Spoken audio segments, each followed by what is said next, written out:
도함수의 활용까지 오고 있는데 도함수의 활용 파트를 다시 한번 정리해보면 도함수의 활용이라는 것은 도함수의 활용 이거 체크한 게 뭐였습니까? 첫 번째 1단원에서 접선을 배웠죠. 접선의 방정식은 미분을 해서 접하는 점이 있나 없나를 판단하는 것.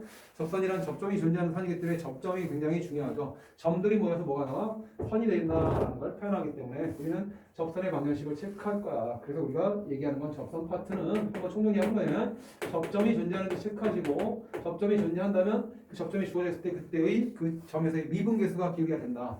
근데 접점이 주어지지 않으면 우리는 그 점을 T,F라고 이렇게 일반화시켜서 미에서 잡아주고 그 다음 T 좌표에서의 기울기를 체크하는 거죠. 그러면 기울기는 바로 F'T다라는 거죠. 그래서 우린 접선의 방정식을 설정하는데 Y는 F'T에 X 곱해진 다음에 원래는 지난 정점을 뺀 거니까 T, FT가 나오도록 표현하는 거죠. 근데 이걸 축약해서 좀 쓰면 기울기는 항상 X 앞에 곱해지는 게 기울기니까 F'TX라고 표현할 수 있고 그 다음 식이 뭐야? 기존의 Y좌표에서 FT에서 지금 뭐야? 접점의 X좌표와 얘를 곱한 값을 빼준다라는 식이 결론으로 표현되고 있죠. 요거 두 개 곱한 거를 빼고 있다.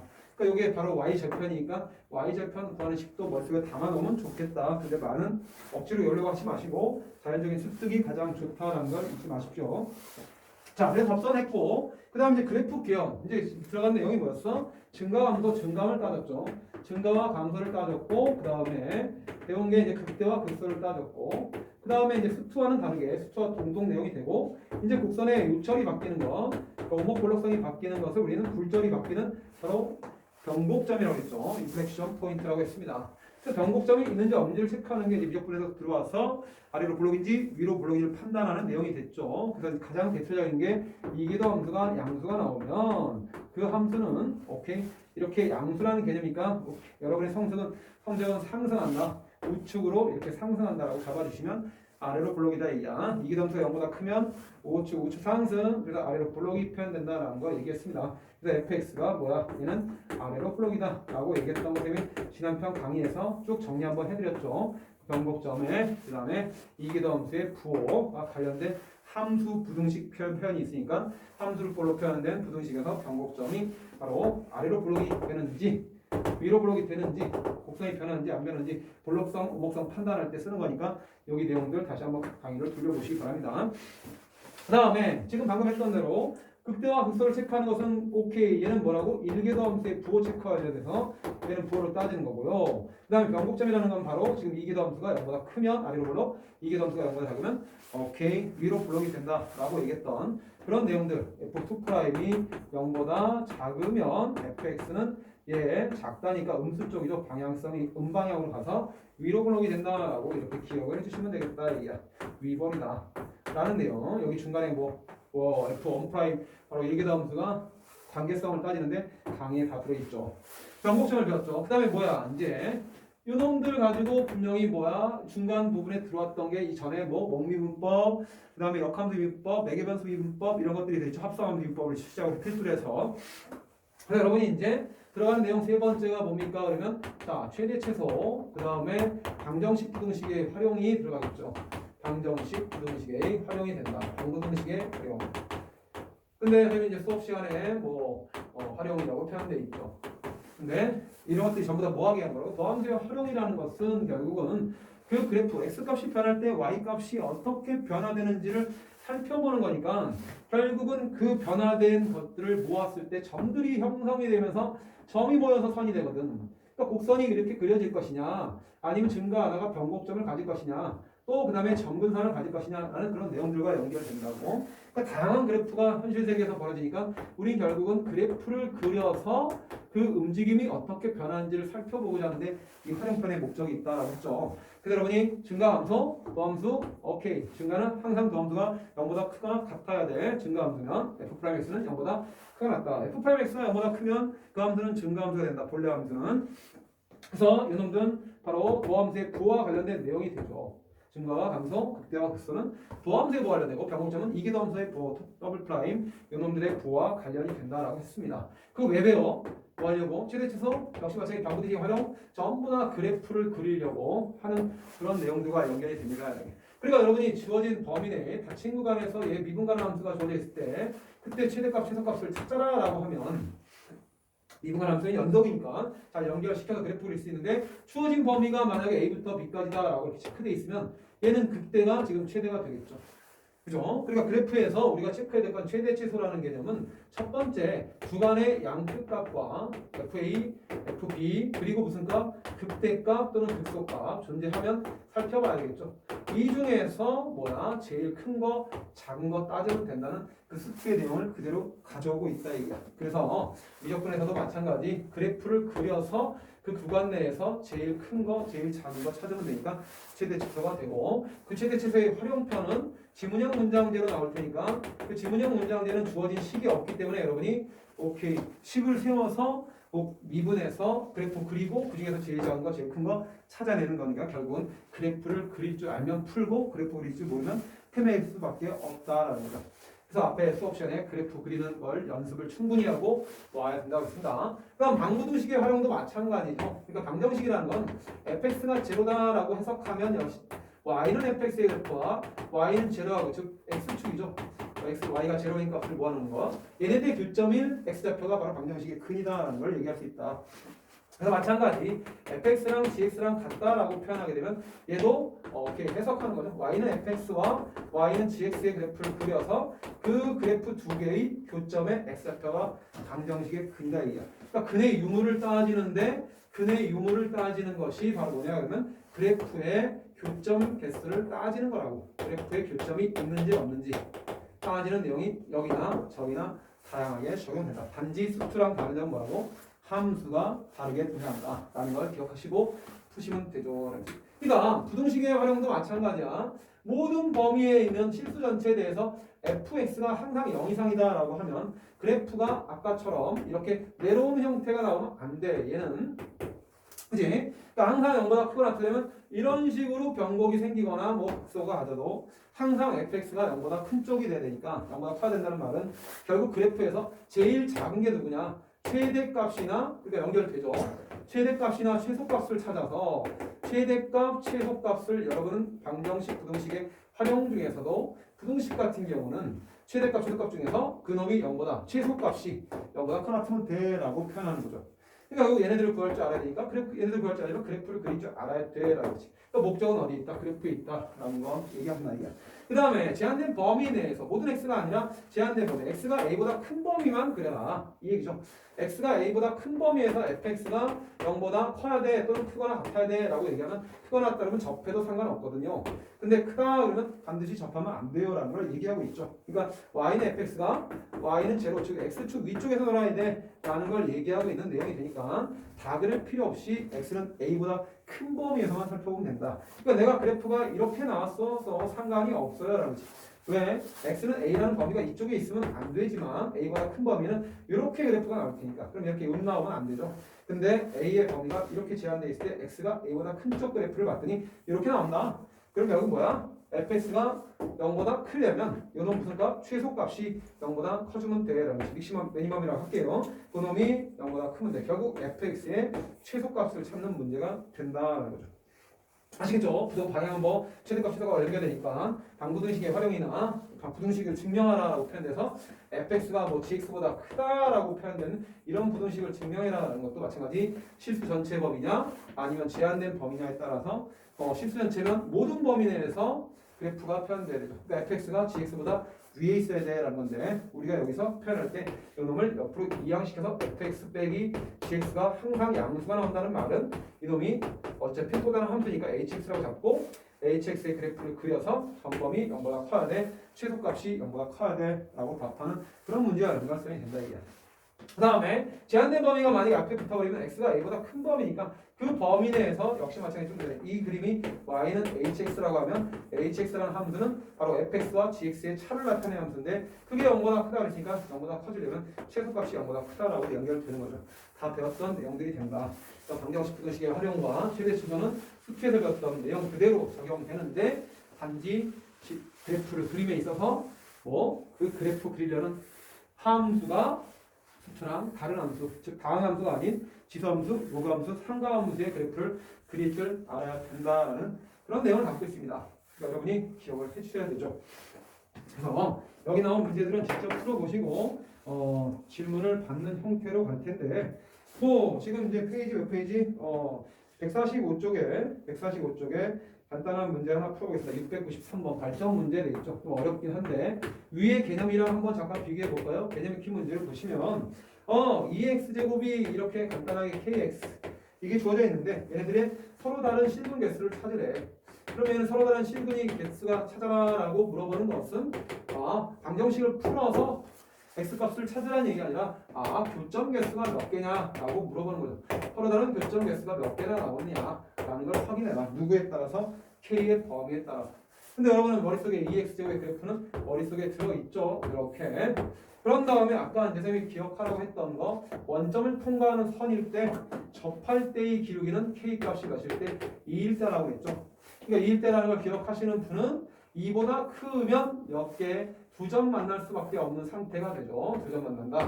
그러니까 K값이 2보다 크면 교점 개수는 2개가 되고요. K값이 2면 접하게 되니까 1개가 됩니다. 라고 판단할 수 있죠. 그 다음에 K값이 2보다는 작은데 양수면 이쪽은 점근선 개념이니까 빵개라고 표현될 거야. 이건 K가 2보다 작다죠. 0보다는 커지죠. 0일 때도 빵개가 나오고 있다는 걸 알 수 있다. 왜? 점근선이니까. 이때 개수는 0개가 되고 K가 음수일 때는 K 원점을 통과하면서 기울기 음수인 선을 그으면 교점이 하나 나오니까 이때는 1개가 나온다 라고 해서 자, 2개가 이렇게 주어져 있을 때 EX제곱과 KX가 만나도록 하는 이 교점 개수를 뭐라 한다? 만약에 GK라 한다 라고 하면 이 GK라 함수가 불연속이 되도록 하는 K값은 뭐 나온다? K가 2보다 크면 2개, 2일 때 함수값은 1개, 2보다 작을 때 좌극한 값은 0개니까 2라는 점에서 함수값과 우극한 좌극한이 개수가 같겠죠? 그러니까 K는 2에서 불연속이 발생할 것이고 0보다 크거나 같은 함수값과 우극한일 때는 0개, 0보다 작은 좌극한일 때는 1개니까 이때도 마찬가지 K가 0일 때도 불연속이 발생하겠죠. 그래서 교점 개수를 나타내는 GK라는 함수는 K가 2하고 0에서 불연속이 됩니다라는 그런 활용구 문제로 연결될 수 있다. 이거 숙제에서 우리 많이 연습했었죠. 그런 내용이 되는 거고 그 다음에 693번 문제는 지금 이거랑 조금 다르게 좀 간단한 게 주어져 있는 거기도 하고 그 다음에 693번 문제는 주어진 함수가 제한된 범위가 있는 삼가함수에 대한 논리를 체크하고 있네요. 마파이부터 풀파이까지 제한되어 있다. 그런데 sin x가 누구? kx다라고 표현되는 원점 통과하는 선, 원점 통과하면서 주기성을 갖는 삼가함수 얘는 기함수가 되죠. 그놈들을 이제 그려서 교점 개수가 몇 개? 서로 다른 몇 개? 3개가 되도록 한대. 얘가 교점 개수가 서로 다른이라는 거, 다른 세 실근을 갖도록 한다라는 말은 다른 3개의 교점을 갖는다라고 하는 거죠. 그래서 여러분이 교점을 갖도록 하는 그때 K값의 범위를 구하세요라고 하는데 지난 수업 시간에 얘기했었죠. 발전 문제였지만 가볍게 풀어버릴 수 있다.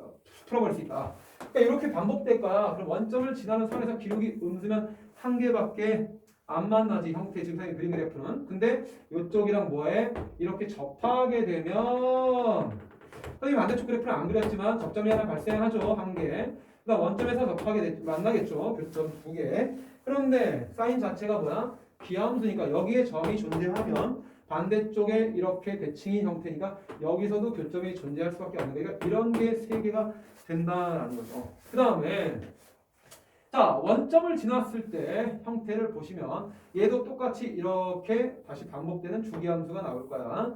그럼 역시 얘기도 똑같은 얘기가 되죠. 그런데 여기서 접하게 되면 지금 그림 그래프 싹 그래서 왜 저쪽은 안 그리고 있어요? 기함수적인 성질을 알 수 있으니까 여기 1개 나오죠. 여기 2개죠. 그럼 이 반대쪽에도 2개 생기고 얘까지 포함해서 총 5개가 생긴다. 접점이 뒤로 가면 뒤로 갈수록 교점 개수는 많아지니까 이때는 5개가 되는 그때의 K 기울기가 된다라는 거죠. 그러니까 문제에서 요구하는 건 뭐야? 서로 다른 세식은 가져야 되는데 라고 얘기했어요. 그러니까 기울기는 음수 쪽으로 형성이 되면서 이쪽에서 접해야 돼라는 거죠. 그래야 이렇게 만나면서 그 이후부터는 만나지 않는 형태가 되는 거니까. 그러니까 원점을 통과하는데 접하는 점이 존재한다 라고 표현했으니까 얘는 t, sin t라고 접점을 잡아서 문제 내시고 그 다음에 t값이 분명히 양수긴 양수인데 요거의 기울기를 m이라고 한다 또는 k라고 한다 그러면 그 k는 그림에 의해서 k가 음수다라는 걸 판단할 수 있다. 여기는 k가 양수니까 안 되죠. 그 다음에 또 확인해야 될 내용이 뭐였죠? 확인해야 될 내용은 반복. sin x 같은 경우는 아래로 블록이 위로 블록이 되는 점이 원점이 변곡점이라 했죠. 이 변곡점에서 접선을 이렇게 싹 긋게 되면, 즉 원점에서 그은 접선은 바로 기울기가 얼마인지를 아시면 되는데, 바로 여러분 이거 그냥 당연히 미분해서 미분하면 코사인 x가 나올 거야. 그때 x가 제로점에서의 기울기는 코사인 0값이니까 기울기가 1 나온다는 걸 알 수 있죠. 좀 가파르게 그랬지만 원래는 사인 자체가 완만하게 퍼지는 함수이기 때문에 요거 기울기가 1이다 라는 것도 좀 기억을 하자라고 했죠.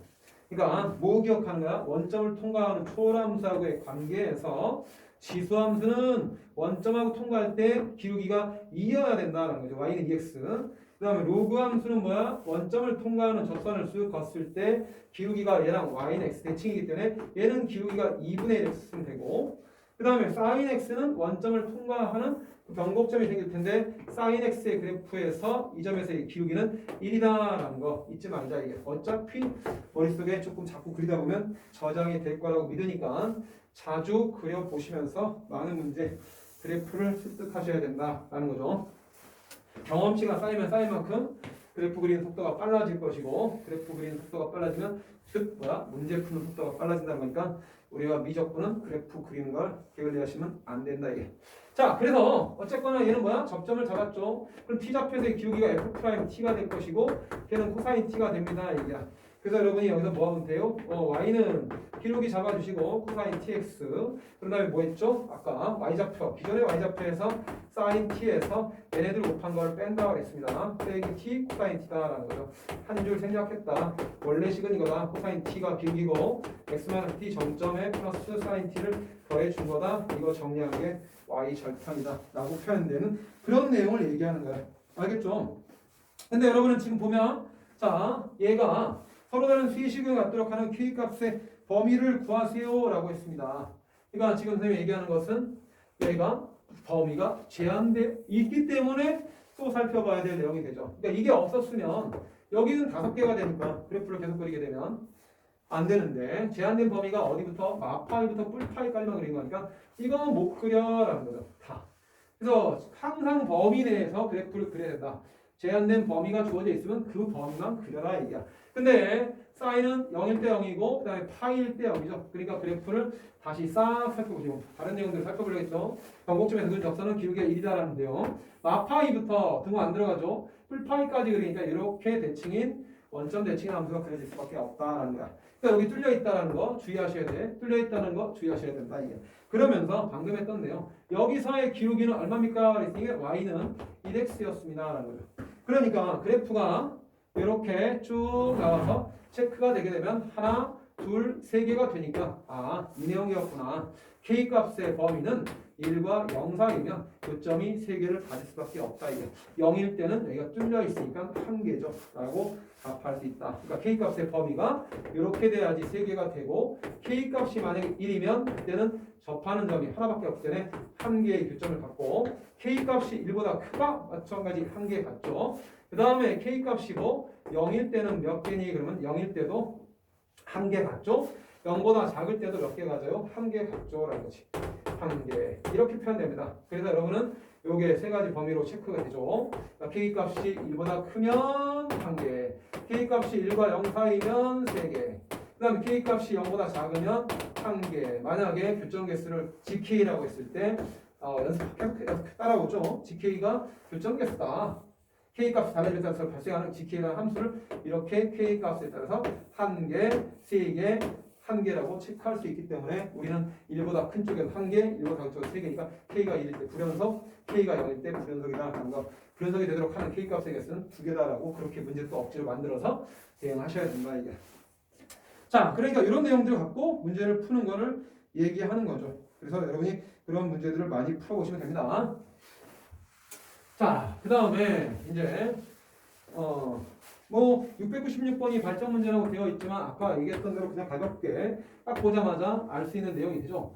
lnx는 이 kx와 그 다음에 2x승이 kx하고 만나지 않는데 얘가 실근이 없도록 한다 얘기야. 실근이 없도록 하는 그때 k값의 범위를 구해. 그럼 우리는 얘랑 접할 때 기울기 알고 있죠? k값이 2분의 1일 때 접합니다. 얘랑 접할 때는 k값이 2일 때 접합니다. 그러니까 여러분이 그림 그려서 이렇게 2일 때, 2분의 1일 때 요게 지수함수랑 접하고 이건 로그함수랑 접한다라고 표현하면 요 사이일 때는 절대 만날 일이 없죠. 이게 지수함수 y는 x제곱, 이게 로그함수 lnx라고 표현됐을 때 요 사이는 안 만나라는 거니까 k 값은 2하고 2분의 1 사이일 때 빵게 되죠. 라는 거지. 그죠? 그래서 요 놈들이 또 부연속이 되는 그 x 값이 k 값이 될 거야 라는 걸 판단할 수 있다. 그래서 그런 문제들을 여러분이 열심히 풀어보시면 됩니다. 이제. 자, 그러면 이제 이번에 마지막 단원인 속도와 가속도. 자, 속도와 가속도를 들어갈 때 이제 여러분이 뭐 하셔야 되냐? 속도와 가속도. 그러니까 선생님이 뭐라 했습니까? 미분이나 적분이라는 것은 분명히 함수에 대한 미분과 적분이라고 했죠. 함수의 미분, 함수의 적분. 근데 함수라는 건 분명히 정의역이 주어질 때 거기에 대응되는 공역 관계를 따지는 거야. 그러면 뭐야? 정의역의 변수에 대해서 미분하거나 적분하는 게 함수의 미분 적분이라고 했죠. 그래서 여러분이 정의역 변수에 주의를 하셔야 되는데, 자, 도함수의 활용 전까지 나온 것들은 죄다 y는 fx. 그러다 중간에 딱 지금 들어온 게 뭐였어? 오케이. x는 ft, 그 다음에 t에 대한 함수로 돼 있고, y는 gt라고 표현돼. f, 마찬가지. y는 gt라고 이렇게 표현되어 있었다. 그럼 우리는 이걸 t에 대한 매개 변수로 정의된 함수죠. 그 다음에 뭐 있었습니까? fx, y는 제로라고 되어 있을 때, 소극적인 함수로 해서 음함수라는 표현 썼죠. 이 제한된 범위, 만약에 x의 범위가 제한되어 있으면 그 범위에 따라서 소극적으로 네거티브 펑션이라고 했죠. 소극적인 함수가 될 수 있다라고 했습니다. 그러니까 양함수, 요놈하고 구별할 때만 양함수라고 썼지 보통은 그냥 함수라고 표현하죠. 그러니까 보통 얘기하는 함수가 정의역 변수가 x였다라는 점을 잊지 마시고 그놈에 대해서 미분하거나 적분하게 되는데 우리가 속도와 가속도라는 건 얘하고도 좀 연결성이 있죠. 여기서 t라고 썼던 건 t라는 놈이 중간 매개 변수 역할을 한다라고 했습니다. 그래서 매개 변수 미분법에서 여러분이 기억할 것은 dy dx 즉 dx분의 dy라는 이 도함수가 여러분은 얘 미분한 거 우리가 써주면 이렇게 되죠. y를 xt에 대해서 미분했습니다. 왜? 정의역 변수가 t니까. 이게 바로 g't가 되는 거고 x를 t에 대해서 미분했습니다. 라고 하면 얘는 x라는 변수를 t에 대해서 미분했습니다. 라고 하면 f't가 되겠죠.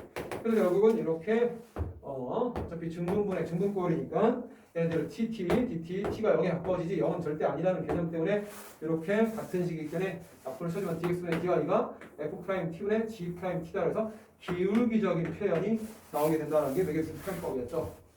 자, 그러면 속도와 가속도는 뭘 얘기하려고 하냐면 속도와 가속도는 저기가 미분 변수가 뭐야? 적분 변수가 뭐야? 미분과 적분의 변수가 우리가 시간이 바뀜에 따라 시각이라는 표현이 어떤 찰나죠. 우리가 이제 속도를 얘기할 때 배웠던 내용들을 다시 한번 숙제에서 정리하셔야 됩니다. 우리가 미분계수를 배웠죠. 그 미분계수 배우기 전에 뭘 배웠냐면 바로 평균 변화에 대한 걸 배웠습니다. 평균 변화를. 평균 변화율이 뭡니까? 그러면 기하학적 의미는 두 점 간의 a, fa와 b, fb 사이에 바로 기울기였죠. 그래서 기울기를 배웠습니다. 1학년 때부터 했던 거죠. 두 점 간의 기울기를 우리 평균 변화라고 정의한다. 그 b-a분의 이렇게 fb-fa다 라고 표현했던 게 평균 변화이다. 그런데 미분계수라는 것은 어느 한 점에서의 순간적인 변화를 얘기하는 거야. 그래서 얘를 우린 뭐라고? 순간 변화이라고 배웠습니다. 근데 순간자를 생략해서 변화이라는 말을 썼었죠. 그래서 여러분은 순간이라는 표현은 몇 점아?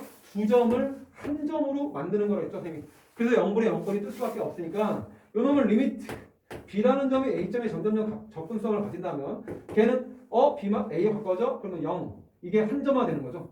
x좌표가 한 점화. b가 a에 바꿔지면 y좌표도 한 점화 돼서 한 점에서의 변화를 바로 f'a라고 얘기한다. 그게 바로 순간 변화이다 이게. 그래서 여러분 f'a를 기억하셔야 되죠. 그 내용과 똑같이 연결되는 게 복습한다 그랬죠.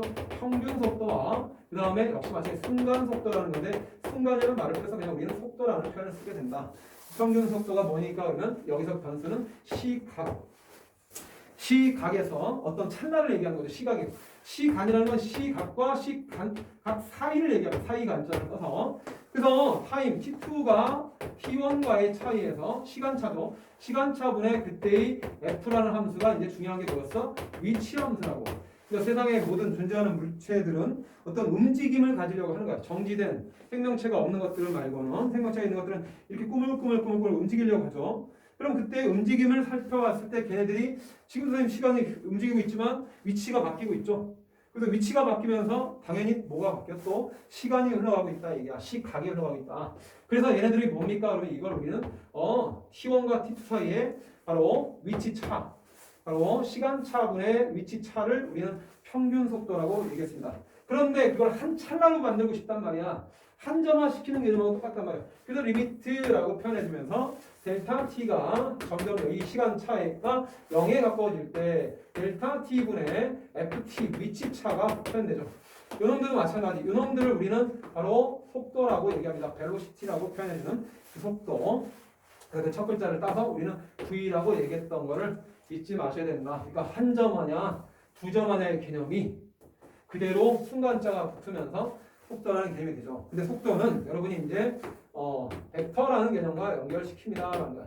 벡터라는 것은 어떤 점들이라고 얘기했을 때 점. 근데 위치와 방향이 바뀌는 그 양적인 표현을 벡터라고 하는데 뭐 속도라든가 가속도라든가 위치 함수 같은 경우는 시간이 바뀌면 따라서 위치가 바뀌죠. 방향도 바뀔 겁니다. 그런 놈들을 전부 다 벡터라고 하는데 벡터가 시점과 종점으로 표현된다라는 그 간단한 개념만 기하를 아직 안 배우신 분들은 벡터에 대한 얘기를 해드리면 시점과 종점의 그 표현이 뭐 세상에 있는 점들에서 여기서 일로 움직였다.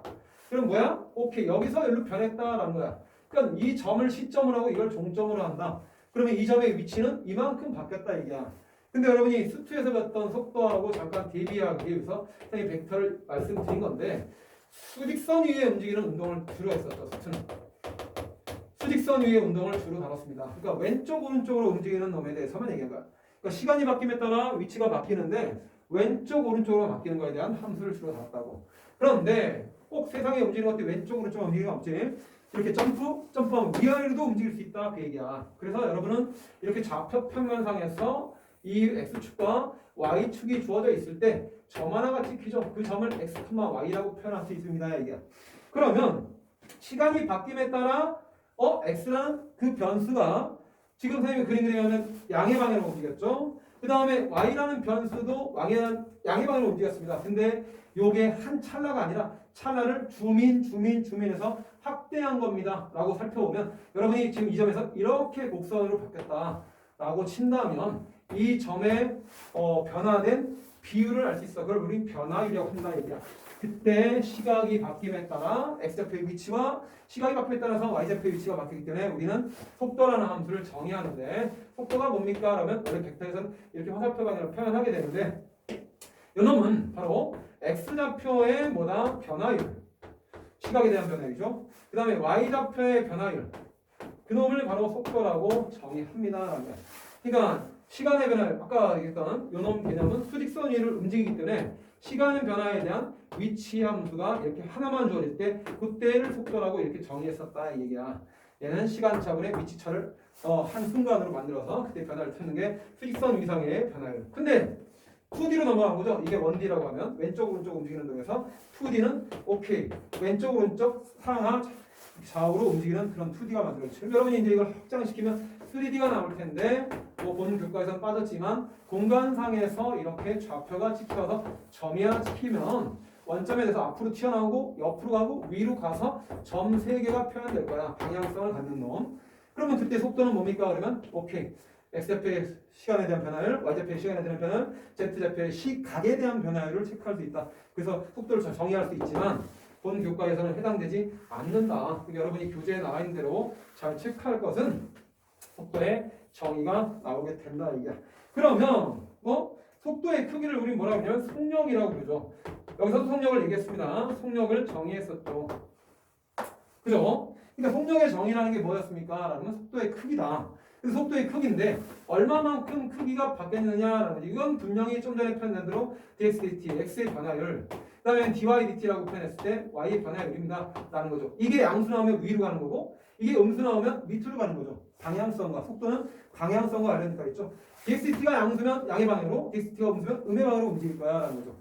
그러니까 그 크기에 따라서 또 방금 했던 dx dt가 지금 선생님이 요만큼 움직인 것보다 더 크게 움직였다라고 하면 더 증가량이 증폭돼서 가파른 곡선이 튀어나올 거야라는 걸 알 수 있어. 그러니까 지금 이 부분이 확대했다는 내용이죠. 그러니까 그래프를 이렇게 그렸을 때 이 부분을 여기 지금 어떤 찰나 있죠? x좌표와 x좌표의 완전 조밀수항 그때 두 점이 굉장히 가까운 점인데 그 점을 확대해서 이만큼 그렸습니다라고 생각하시면 됩니다.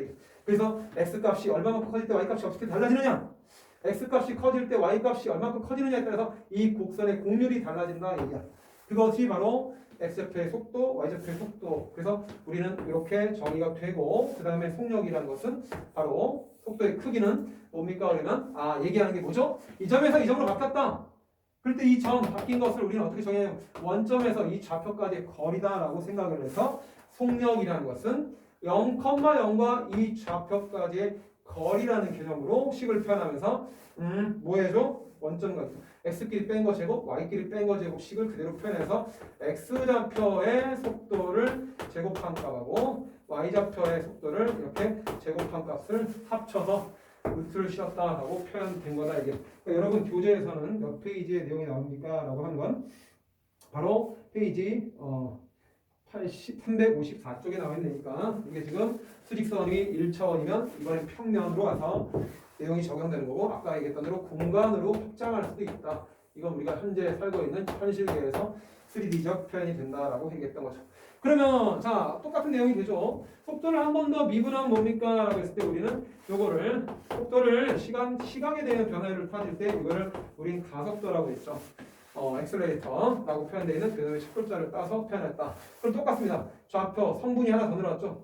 무조건 좌우만 움직이는 게 아니라 움직였다 팍 튀길 수도 있기 때문에 Y축 방향의 또 움직임을 표현할 수 있다. 그럼 속도는 뭡니까? 가속도는 뭡니까? 그러면 속도를 한 번 더 미분한 거기 때문에 이계도 함수가 표현될 수밖에 없죠.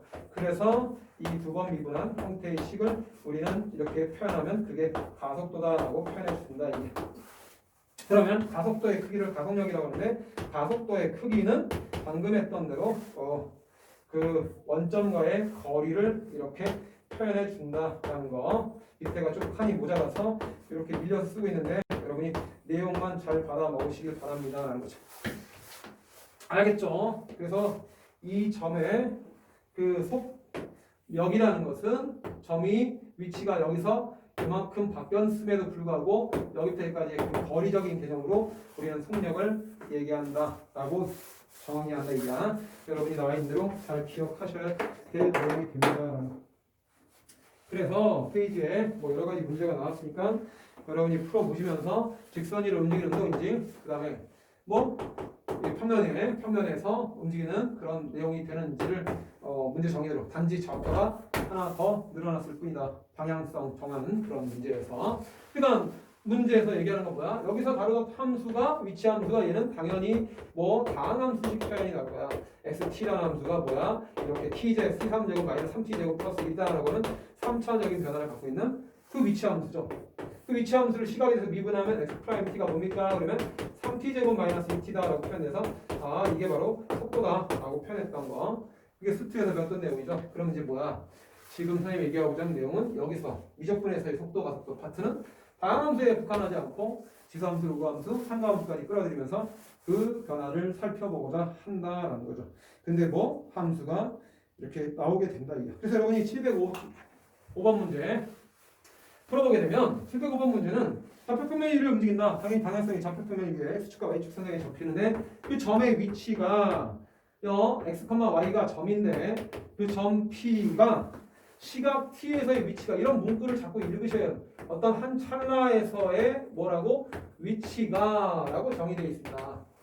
그 위치가 이런 식으로 표현할게요. 2t 플러스 1, 그리고 t-3분의 1 t3승이다 라고 표현되는 거야. 그러니까 지금 여러분 교재에는 x는 위치가 x좌표는 시각이 바뀜에 따라 2t 플러스 1이다 라고 표현되어 있고 위치가 게다 이러면 위치가 결정되죠. 0점을 집어넣으면 위치가 결정되죠. 연속의 함수입니다. y도 마찬가지 정의되어 있기를 t-3분의 1 t3승이다 라고 표현해서 이렇게 매개변수식으로 표현된 거야. 매개변수와 함수화 시켰다라는 거죠. 그래서 여기서는 중요한 게 시간이라는 변수이기 때문에 여러분이 dx, dt를 찾아낼 수 있죠. 그럼 그놈이 바로 뭐야? x좌표의 속도다라고 표현하시면 됩니다. 그러면 미분하면 2가 되겠죠. 그 다음에 dydt는 뭡니까? 라고 그러면 dydt는 1-3 내려와서 t제곱이 되겠죠.